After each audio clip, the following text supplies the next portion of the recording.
Hey, everybody, I'm so excited this afternoon, where I am right now recording this, to have this conversation with Matthew Paul Turner.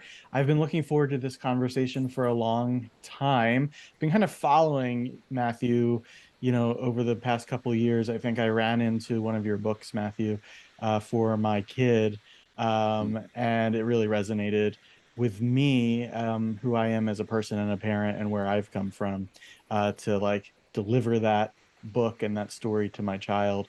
But once we get going, I'm sure we'll talk more about why that is. But before that, I would love it if you could just say hi and give us a little bit of an idea of who you are. Well, first of all, thank you so much for having me. Yeah, my name is Matthew Paul Turner, and I am a children's book writer. I do some social media influencing at times, and I have been a writer for a good while. I also do some photography. I have traveled extensively, at least before COVID, um, to a whole bunch of places all over the world, and so yeah, I get to write stories and tell stories through pictures and words. So That's awesome. I mean, it really is awesome. And I, you have a unique kind of inroad to helping kids really develop into their true self, come in contact with their full identity. And that's not really an opportunity that many people really have, especially if they're like not parenting the child, right? To be yeah, able to yeah, yeah, yeah. influence a kid in a positive way. Um, I'm wondering, it would be helpful. I know your story. It would be helpful if you can maybe clue everybody in to Yeah, what I'm talking about in terms of being able to help kids realize their identity yeah, and who they absolutely. are through your Yeah. storytelling. 3 years ago, I came out as gay, and I this was a thing that I did far later than what most people, um, usually tell that part of their story. Yeah. And I was married. Um, my wife and I have 3 children. She's my ex-wife now and still a very good friend.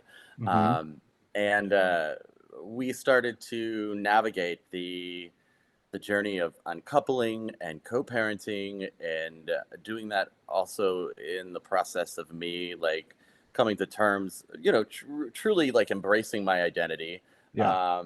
and dealing with the aftermath of that, because Jessica and I were, we were raised in religious upbringings, and all of our, at least my family, is very religious and still Hmm. very much in that same type of religion that I grew up in. Yep. And so it's been a process of loss and vulnerability and um, acceptance and affirmation. Like, it's a layered journey.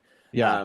I remember, like, 1 month after coming out publicly, I started seeing a new therapist, and I remember him saying to me, um, Matthew, you do realize that you haven't even started to accept yourself. So Right. yeah, and so I think that it's you don't realize the internalized homophobia that people carry, and I think that the layers of self homophobia that I had to process and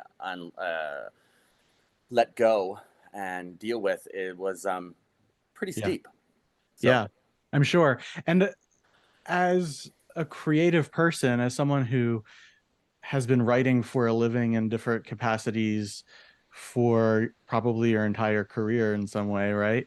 yeah, Not being in contact with your true identity must have been really difficult for you to be able to authentically communicate what was yeah. within you, right? Like you're masking a lot, Yeah. right? Well, full disclosure, all of the majority of my writing has been in the faith publishing world. Yep. And so that was definitely a part of the story that I didn't know how it was going to play out after I came out publicly. I mean, I certainly Yes. knew my publisher was behind me. My publisher is Penguin Random House, and they're very affirming, and I knew they were behind me, but I didn't know. I mean, I was there was so much fear involved because, like, you have certainly when you aren't. It was years ago, while I was writing my very first children's book that came out I self-published a children's book at one point, but I released the first one that I released with Penguin Random House. It was called When God Made You. Yep. And there was a point in that writing process where I mean, I was still very much in the closet, like two people like were included in the group of people that knew my story. Right. And I remember trying to write words that were almost like a wink wink to people, like, because I knew that I wasn't like, at that point I had no idea that I would ever come out. Like, didn't even feel like it was a possibility. But Right. I wanted to use my influence, if you will, at that point, to that if I couldn't come out, what could I do to make the path clearer for kids who were growing up in Wow. church? Wow. Yeah. And I remember writing the words. There's a part in that story where it says, "So be you, fully you, a Yep. show-stopping review. Live your life in full color, every tint, every hue. Wow. Discover it."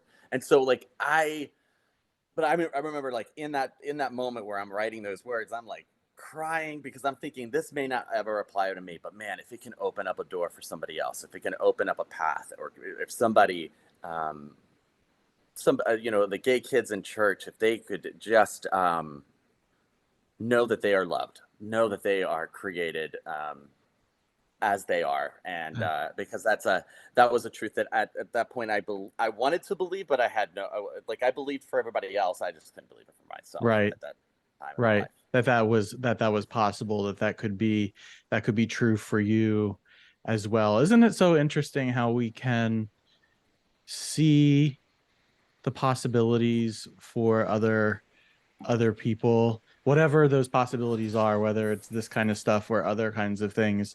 We can see it so clearly for other people, but we really have trouble seeing Yeah. it and accepting it for ourselves. Yeah, and it's that self-acceptance, but it's also the idea that, you know, telling this part of my story was going to hurt a whole bunch of people that Yeah. I really, really cared about, that I really Yeah. loved. And having to walk through that pain was something that I was uncomfortable with, and it took time and a whole lot of therapy to get to the place where I could do that Jessica and I both knew that we needed to do what we needed to do. So Right. Right. And it takes a different kind of faith than the type of faith that you and I grew up around, right? To be yeah, able to, like, actually say, okay, this is this is what I need to do. I know it's going to really be painful for not only myself in a lot of ways, but my well, family and others. But absolutely. I'm going to walk through this, and I'm going to trust that not only will we come out of it okay on the other side, but I will be able to be a better dad, be a better artist, be a better everything when I'm taking that off. Absolutely. And the idea that my kids get to see me fully and celebrate me fully is a powerful element to I didn't even know that element was missing in my life, honestly. Like, I didn't fully grasp to what degree that was going to be a just powerful thing that I Mm, would get to experience, that my kids being able to fully see me and know hmm. me, Hmm. and not just a glimpse of me or a part of me. So Yeah. it's Yeah. really Yeah. cool. Because you're doing your best at the time with kind of what you would be able to like put out there in the world, or even what you had access to of yourself, right? Right. You're putting that out there, but that wasn't the full expression of Sure. yourself. And Yeah. I think that when I started writing for children, I mean, I think the part I think that when I was writing for you know, memoirs or stories about you know, about my adult life, I think that's probably where the biggest edits were made, like in the sense of like what I didn't tell. Like there was a lot Right. of parts, Right. many parts of my story that I just didn't share or whatever. Um, when I started writing for children, there was you know, you free yourself up to. There's a freedom in it because there's an you can you can put into words really big ideas with lots of color and lots of really awesome descriptions, and you can describe something that spans outside of what is normal, especially in the world that we grew up in. Yeah. And so that was a and I just, you know, and I kind of just like I put in like secret messages all the time, you know, like kind of like undercover, because I wanted people to be able to read these stories to their kids, and for their kids to know that they are created and affirmed, and they have power and belonging, and Right. you know, and so they're unique and good. And I think that you know, as weird as it might sound to certain people listening to this, is that those were not ideas that I was raised on. Like the idea that I was good was not something I was ever, you know, I didn't hear it. Right. Right. Yeah. I mean, I think if I understand kind of the part of, well, for everybody, you know, listening who doesn't know this part of my story as well, like I come from a Christian background. It was, you know, what we would probably call pretty fundamentalist in its like positions. Came out of certain corners of evangelical Christianity that stated and still state certain things. And Matthew, like we started from like zero kind of and had to like build our way up to a Oh, hundred. I started at a negative, man. So it's like because like I had a Barbie burned in front of me to describe Oh, I hell as a remember you kid. mentioning that to me when we were talking so initially. Yeah. so so that and that's the kind of it's so I was raised in a kind of a element of fundamentalism that was just so far. It was weird. I mean, it was cult like. Yep. There was Yeah. there was a school that was involved as well. Like I had to go to school at the Mm-hmm. church, and so like Mm-hmm. it was the whole life. The whole experience was all the life that I knew up until I was 19. Wow. And so yeah, it was definitely one of those things that just impacted me in ways that I still in some capacity am unpacking. So you Yeah. know, because you don't experience that kind of a situation where for a long period of time and not have to, you know, have surprises along the way when when the the past kind of comes back to haunt you. Yeah, So totally. Well, I mean, just growing up in a situation like that where you're so enmeshed and there's so much trauma that is being, you know, put on you and experienced by you, to just come out of that in a few years is just like not a realistic idea. It's going to take a yeah, lifetime of kind of chipping away at that like cement that was kind of placed over you, right? And it's because amazing. every new season in life brought a new like when I got married and then when I had children and like all of those big moments, it brought a new layer of trauma for Right. me that I was surprised by in a lot of ways. Like I didn't realize I hadn't recovered and what and so that also happened when I came out. Like I didn't know that there would be elements of my like fundamentalist past that I would have to once again process and heal from and Right. deal with and Right. engage. Right. It's like, oh, here it is again. We gotta, Here it is yet again. again, we have to go through this. All right, here we go. Right. Yeah. But I think, it's not even, I'm just thinking about what your stories can do for kids, and it doesn't even have to, it's not necessarily required that we continue to look at what it can do for kids through the lens of, their sexuality and their gender identity or Right. their religious upbringing. I mean, the world that we live in today, and I will kind of parenthetically say I have a lot of hope still for some reason that we're able to we're able to help our kids and kind of cultivate a different kind of experience moving forward in the world. But right now, it's really difficult for kids to exist in any number of environments, right? Whether it's Mhm. the two that we've been speaking about Mhm. or others, right? Just Yeah. the stress and the overwhelm of their own, Children of personal color, safety, people, children of children, color, right? children with different abilities, and children. Like, there's so many different challenges and privileges, and you know, um, overwhelming stresses that children are under for a variety of reasons. Empowering them with words that build them up, that remind them who they are, um, can be a catalyst for change in their personal story. Yeah. Um, and you know what? The, the, the truth is that we all kind of need that. I think Oh my it God, was. yeah. I mean, I think that it was after coming out that that I started to realize that most of my books I've been writing for my writing. I always thought that I was writing for my own children. Like there's this thing that when I'm in the process of writing a children's book, I see my kids, like, Yeah, that's which the is pretty picture you have in your right. mind. That's the yeah. And so I think though that I was also writing for the child in me.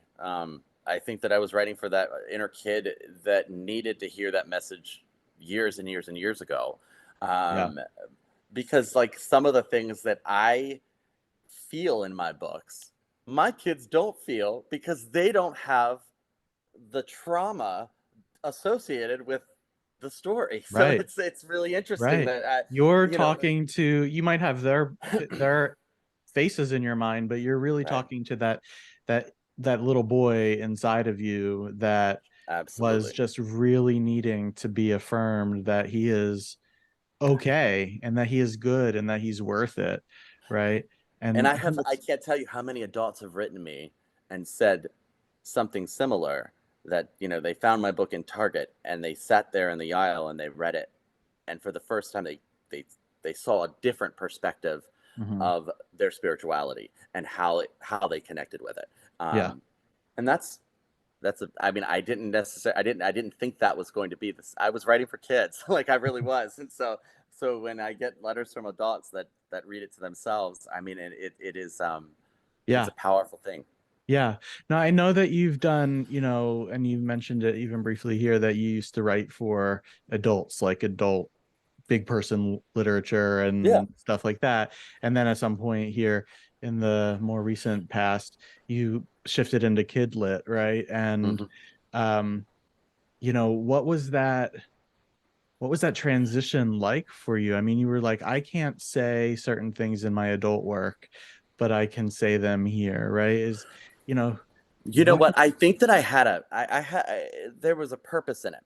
I think that once you hold your kid and you start to like visualize all the things that you were taught, how you were taught those things. I wanted I mean, I did not want to introduce spirituality to my kids the same way I was introduced to it. yeah, And so yeah, I started writing children's book with this concept of what can I give my kids that's different? and Yeah. unique and powerful and empowering them, Yeah. as opposed to stripping away all their like uniqueness and identity and like all the thing like that so often, like when we were sitting in Sunday school, those things, that's what happened. Like that's that's the crux of the message that was, just Given to you. Hmm. you strip away yourself.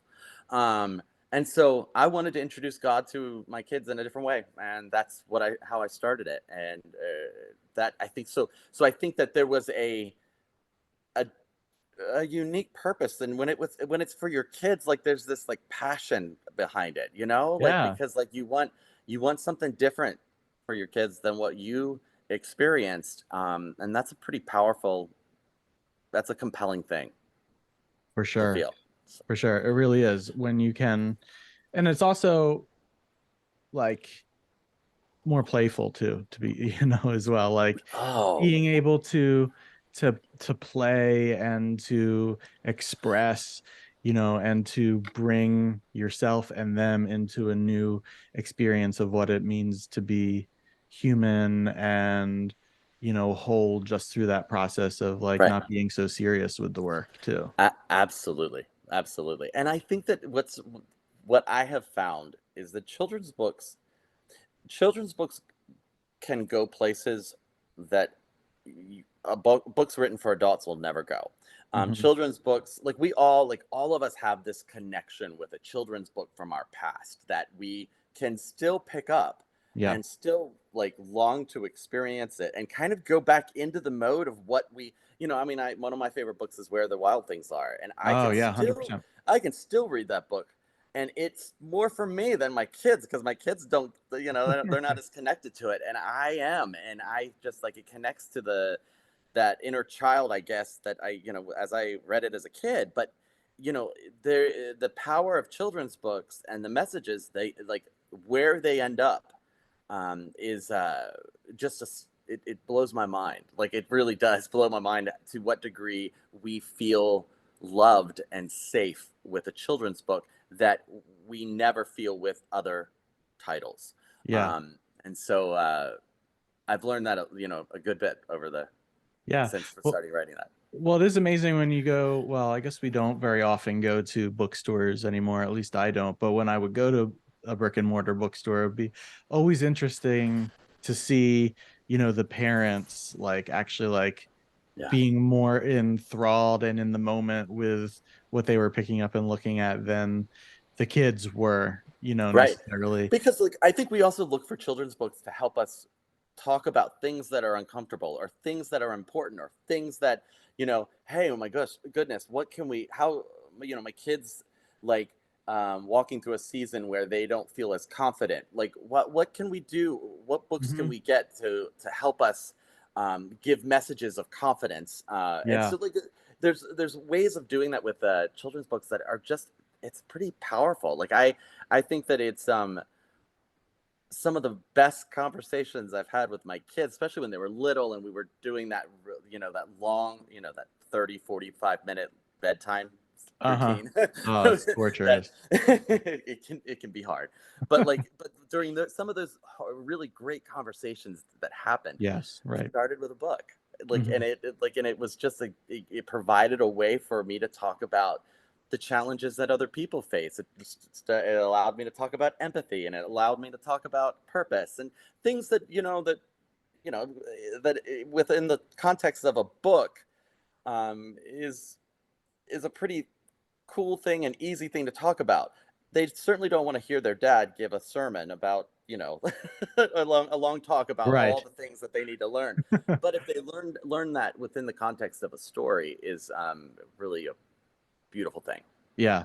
And then also, again, just mention the adults again, right? How we can learn really difficult things that we need to revisit through the simplicity and Yeah. the playfulness And of yeah, the kids book. and the pictures and the word, like Yeah, like there's just a lot to it. And so amazing. yeah. It's such a powerful medium to share messages. And Um, sometimes it rhymes. Like And it's, sometimes, sometimes it rhymes. which can really help Uh, solidify the point and like get it in Absolutely. there. And it I helps parents read the stories over and over and And over over and over again. again. So, Exactly. Because that's what we do is I'm still in you're farther ahead than I am with the kids situation. yeah. I have a 5-year-old and a almost 2-year-old. So I'm still in like Oh, you're right in the it. I'm right in it.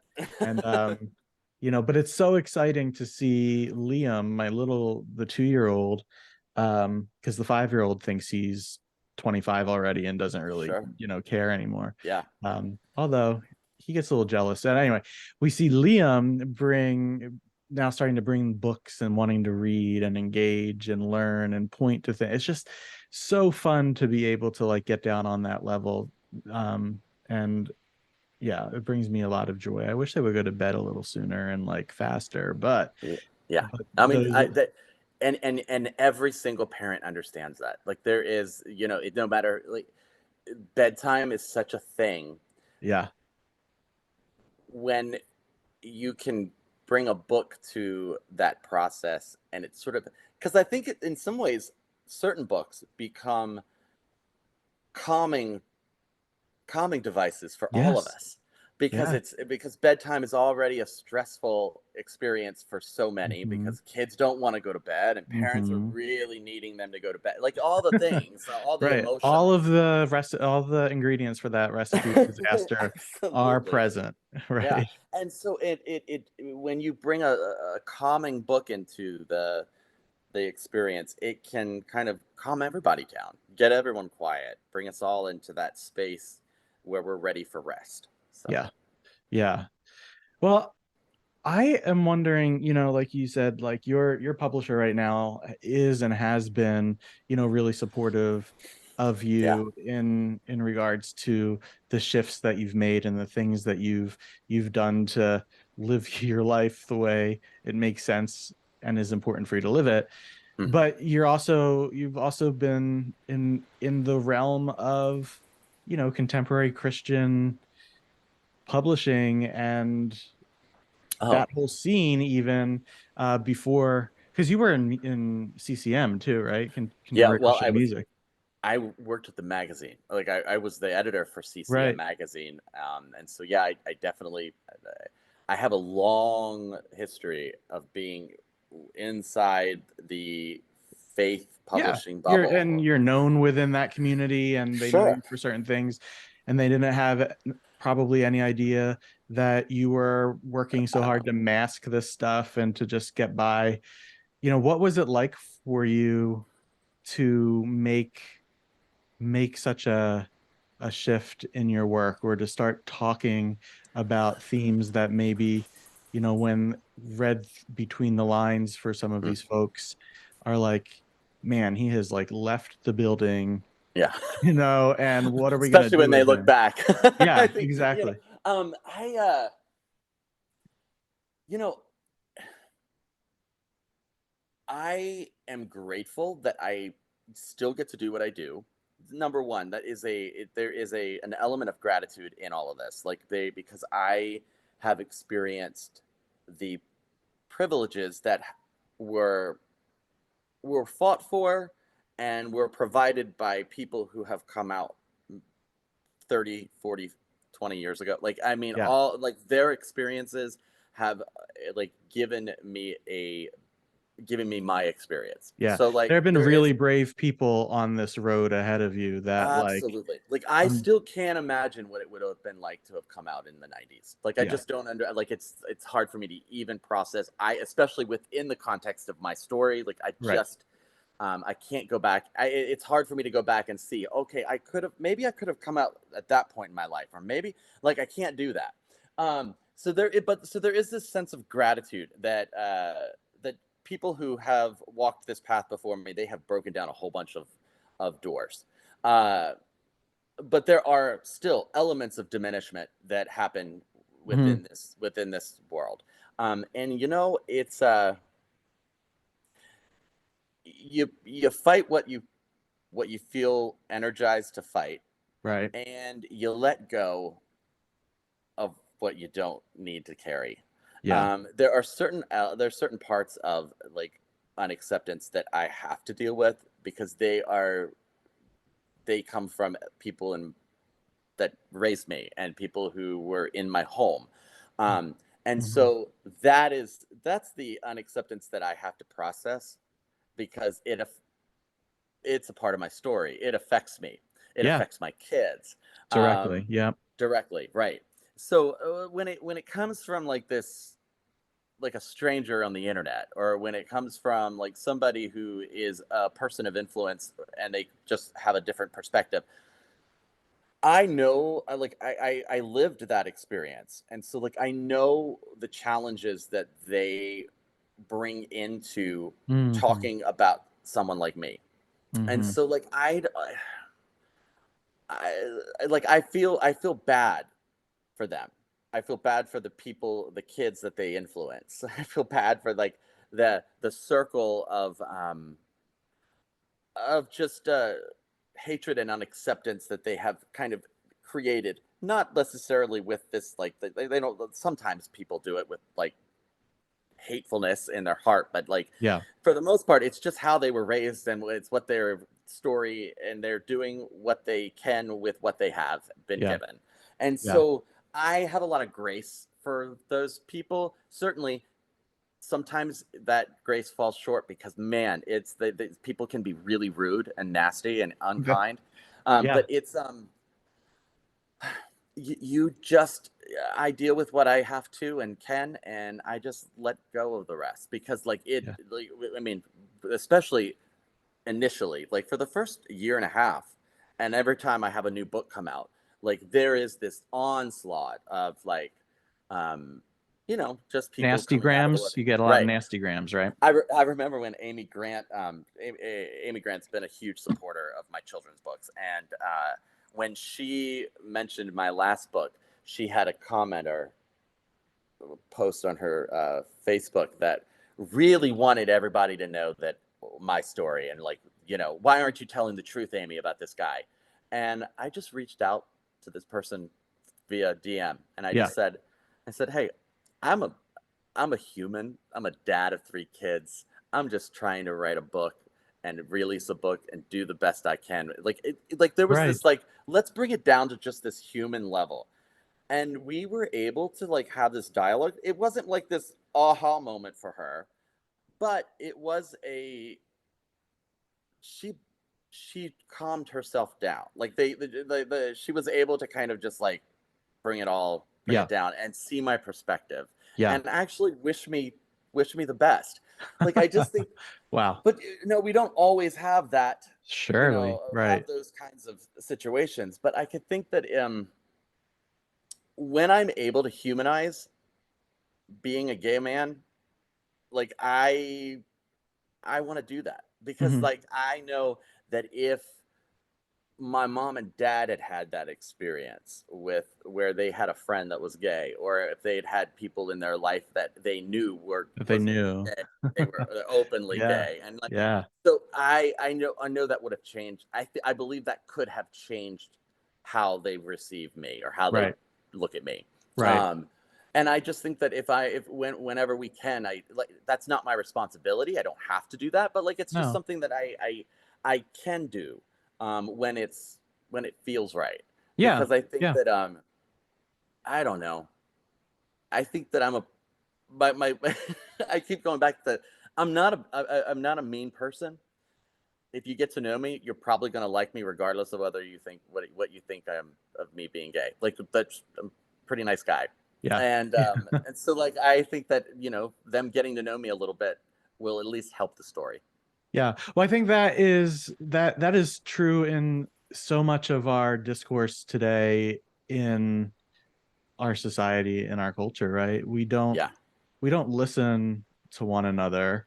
Uh but we stay on our sides. And I think there are definitely things where, we have to like call it out and say, Oh, no, one hundred percent. this is not allowed, right? But then once we do that, you know, can we try and find out like what is going on for that person that gives them that view, right? And we can Yeah. learn that just like you want them to see you on a human level first, Hmm. right? They are also humans, and you know, there's more to the story than just Yeah, that bigoted or phobic thing that they blast out there, right? absolutely. Right. And I think that when people really believe something, it's it takes years, years and years and numerous experiences to actually break or Yeah. chip away at whatever it is that they truly believe. Hmm. I know how it has how that has impacted my story, how long it took me to get to a place where I could accept myself because of all the things that I believed, and I had to chip away at them. So when you and I was actively doing it, and it took Right. years. Right. Um, there are a lot of people who are not actively doing it. They don't like they are protecting the sculpture of their Hmm. belief. Yep. And so when you're dealing with that kind of person, like it is, yes, you need to call out what needs to be called out, absolutely. And there are certain things that you cannot, you're not gonna come, I'm not gonna come to terms, or, come to a understanding about Right. somebody's racism or somebody's bigotry, but I can look for ways to connect with their story Yes. and Right. maybe be one of the people who helps them find a place to chip away at. Right. Even make just like a little bit of difference in this person, right? Absolutely. Plant some kind of seed, and then, it's somebody else's responsibility to like figure the rest out, cultivate that. Because nothing empowers us and changes us more than engaging somebody else's story. Yeah. And so that and travel. I think traveling, getting out of your own little Yep. world is, and I know that's a privilege and that not Sure, it everyone can is. afford, but it's one of those things. Those are the two things: meeting people, engaging their stories, and traveling. Yeah. Once again, meeting people in other places. Hey, Um, yeah. that has changed me, and Yep. so but not everyone has those experiences, and so and we so often because of even you and I growing up in the environment that we grew up in, we were all about creating a very safe, very homogenous, very like we all agreed with each other, Yeah. and So there's the no conflict, right? There's no no, texture. right, There's no like sparks that come along. no one's sharpening anybody or Right. changing anybody Right. because we all agree, and those are the friendships, those are the stories we're telling each other, blah blah blah. Right. And so And I when it just does happen, when it does kind of flint and spark, we get rid of those people really quickly, oh right? yeah, they don't stay around. There is a Absolutely. fly in the ointment. We gotta like move it, right? If you come in with just a slightly different thing, Right. you are not going to fit in, you're not going to Right. last long, so yeah. Right, exactly. But see, this is the power of your work, though, as a children's author, to, use this stuff to like fuel the stories that you are going to tell through like um your messaging to kids, that they're enough, that they are who they are for a reason, they have a Hmm. right to be, right? All of these things that then can maybe trickle back down to, you know, somebody else who needs to hear that isn't necessarily a kid, right? Absolutely. And I think that again, the first book that I wrote after my publicly coming out, Right. I was called I Am God's Dream.